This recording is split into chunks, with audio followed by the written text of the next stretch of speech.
Kalau Habib Jafar nggak masuk surga, dia masuk neraka karena dia bukan anak Tuhan Yesus. Gue ikut dia aja deh. Kalau Habib Jafar nggak masuk surga, dia masuk neraka karena dia bukan anak Tuhan Yesus. Gue ikut dia aja deh.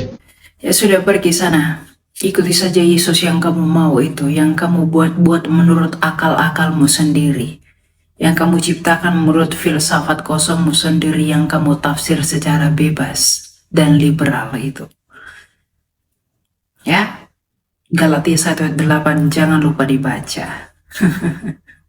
Saya mungkin perlu mengajak semua orang Kristen, secara khusus generasi muda dalam kekristenan, untuk lebih berhati-hati dalam mendengarkan dan juga memberikan pengajaran mengenai iman kekristenan.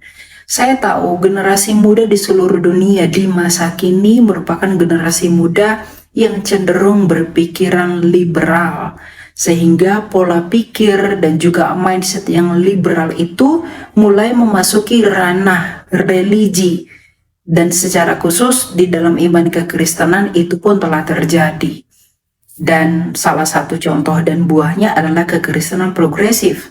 Kekristenan progresif ini merupakan kekristenan yang liberal. Ya, mereka sampai kepada kesimpulan bahwa di luar Yesus Kristus ada keselamatan. Nah, Kitab Suci telah menubuatkan bahwa menjelang kedatangan Tuhan kita Yesus Kristus, yaitu akhir zaman, akan banyak tampil pengajar-pengajar sesat di mana ajaran-ajaran mereka adalah ajaran-ajaran manusia, filsafat kosong yang ditujukan hanya untuk menyenangkan telinga manusia, bukan untuk mewartakan kebenaran kerajaan Allah. Jadi berhati-hatilah kepada kekristenan progresif ini, karena ini merupakan buah dari pengajaran-pengajaran sesat yang telah dinubuatkan oleh Kitab Suci.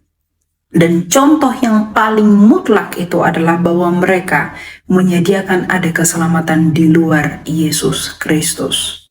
Kekristenan progresif berpikir bahwa mereka merupakan kekristenan dengan wajah dan rupa yang sempurna.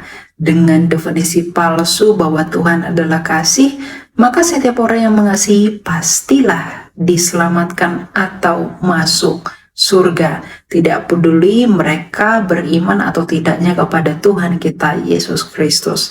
Tapi mereka lupa, Tuhan Yesus Kristus yang agung dan mulia itu pernah bersabda bahwa hukum yang terutama adalah kasihi Allahmu dan juga kasihi sesamamu manusia. Apa sebenarnya kasih kita kepada Allah? Kasih kita kepada Allah adalah mengikuti perintah-perintah Kristus yang merupakan gambaran Sang Bapa Allah kita yang esa menurut Kolose 1 ayat 15. Dan perintah Kristus dapat kita temukan dalam Matius 28 ayat 19.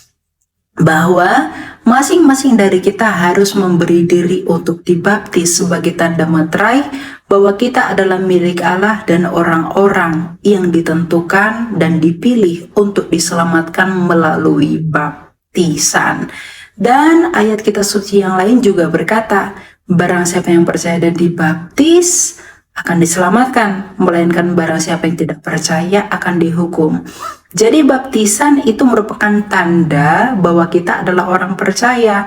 Jikalau dia percaya kepada Yesus Kristus, maka dia otomatis mengasihi Allah. Dan tanda atau bukti mengasihi Allah itu adalah mengikuti perintahnya. Dan apa itu perintahnya? Memberi diri dibaptis. Lalu kekristenan progresif dengan begitu sombong berkata orang yang tidak dibaptis pun dapat masuk ke dalam kerajaan surga jikalau mereka memiliki kasih. Masalahnya, apakah mereka mengasihi Allah kalau mereka tidak mau dibaptiskan? Artinya, kekristenan progresif pun tidak mampu menjawab bahwa mereka hanya mendasarkan definisi kasih kepada kasih sesama saja, tetapi tidak mengasihi Allahnya.